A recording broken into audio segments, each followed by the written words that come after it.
Fix అయ్యా. And ఇప్పుడు వచ్చేసి ఒక చిన్న ఫన్నీ ఇన్సిడెంట్ అనమాట. నేను ఒక సాంగ్ వింటున్నా. సో అది వింటున్నప్పుడు దాన్ని విన్న తర్వాత మా మమ్మీ రియాక్షన్ ఏంటనేది నేను తీసానమాట. సో అదైతే మీకు వినిపిస్తా. వీడియో తీసినట్టు మా మమ్మీకి కూడా తెలీదు. సో ఆ పాట విన్న తర్వాత మా మమ్మీ రియాక్షన్ ఎలా ఉందనేది అయితే నేను ఈ వీడియోలో తీశాను. సో అది మీకు వినిపిస్తానమాట, వినండి.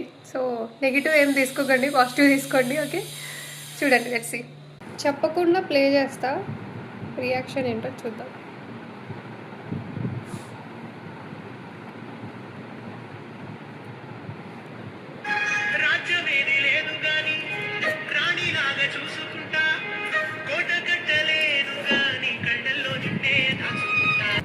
ఈ పాట చూస్తుంటే ఈ పాట ఏంటంటే నాకు ఇంకొక ఇన్సిడెంట్ గుర్తుకొస్తుంది. ఏంటో, 25 years బ్యాక్ పెద్ద రాజ్యం ఉంది, పెద్ద కోట ఉంది, అంత ఉంది ఇంత ఉందని ఒక అమ్మాయిని ఒకళ్ళు పెళ్లి చేసుకొని వచ్చారు. తీరా పెళ్లి చేసుకొని వచ్చాక రాజ్యం లేదు, కోట లేదు, ఏమీ లేదు. ఈ రాణిని తీసుకెళ్ళి రోడ్డు మీద పడేశారు. అట్లుంటుంది. రాజ్యం ఏది లేదు కానీ రాణిని చేస్తా అంటే ఎక్కడ చేస్తావు నువ్వు? మా వాళ్ళే రాజ్యాలు ఉన్నాయి, గుర్రాలు ఉన్నాయి, అవి ఉన్నాయి, ఇవి అని ఇచ్చారు. ఆ రాణిని తీసుకెళ్ళి రోడ్డు మీద కూర్చోబెట్టాడు. ఆడు కూర్చుంది కాక ఆ రాణిని కూడా రోడ్డు మీద కూర్చోబెట్టాడు. అట్లుంటారా ఈ పాటతో? ఎవడరా రాసింది ఈ పాట? పాట రాసినోడికి నాకు వచ్చింది ఇది. చెప్పు, నువ్వు ఎక్కడ పెడతావు రాణి రాజ్యం ఏది లేదు, నీ రాణిని తీసుకెళ్ళి ఏ గుడి మెట్ల కాడ పెడతావు చెప్పు.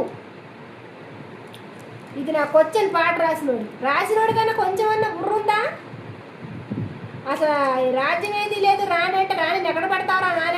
నాలాంటి దేవతోడు కొంచెం వేసిద్ది కదా. ఈ పాట పట్టుకొని జనాలు నాశనం చేసేస్తున్నారు, ఆడపిల్లల్ని నాశనం చేసేస్తున్నాడు.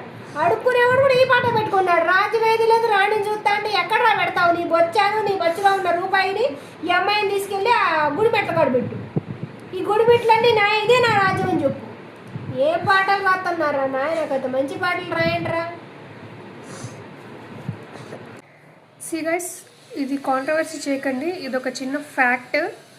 సో మా మమ్మీ అలా చెప్తుంది అంటే దాని బ్యాక్గ్రౌండ్ ఒక రీజన్ అయితే ఉండుంటుంది. దాని బిహైండ్ ఏమీ లేకుండా ఒక అమ్మాయిని ఎలా చూసుకోగలరు అనేది తన క్వశ్చన్. ఈవెన్ అందరి పేరెంట్స్కి అదే క్వశ్చన్. సో ఆ పాటలో చిన్న ఫన్నీ మూమెంట్, ఫన్నీ డైలాగ్ ఏమంటారు, ఫన్నీ లిరిక్ తీసి తను మాట్లాడిందనమాట. So don't take it as negative, ఓకేనా? పాజిటివ్గా ఆలోచించండి. కొంచెం ఫన్నీగా ఉంది కాబట్టి జస్ట్ ఒక చిన్న concept. Please don't take it in another way, ఓకేనా? Just for fun. Okay, so thank you so much darlings. Thanks you for watching.